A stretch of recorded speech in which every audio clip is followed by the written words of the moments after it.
ஒரே கல்வியாண்டில் 2 பொதுத் தேர்வு என்ற சிபிஎஸ்இயின் அறிவிப்பு கல்வி வணிகமயமாக்கும் செயல் என்று கல்வியாளர் பிரின்ஸ் கஜேந்திரபாபு குற்றம் சாட்டியுள்ளார். இது மாணவர்களுக்கு பெரும் சுமையாக அமையும் என்று அவர் எச்சரித்துள்ளார்.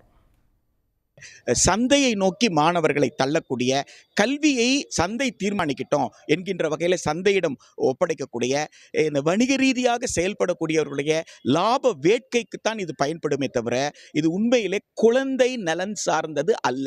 மத்திய இடைநிலை கல்வி வாரியம் அறிவித்ததை போலவே பிற மாநில பாடத்திட்ட பள்ளியிலையும் இதை பின்பற்றணும் நிர்பந்தம் இதற்கு பிறகு வருவதற்கான எல்லா வாய்ப்பும் இருக்கிறது.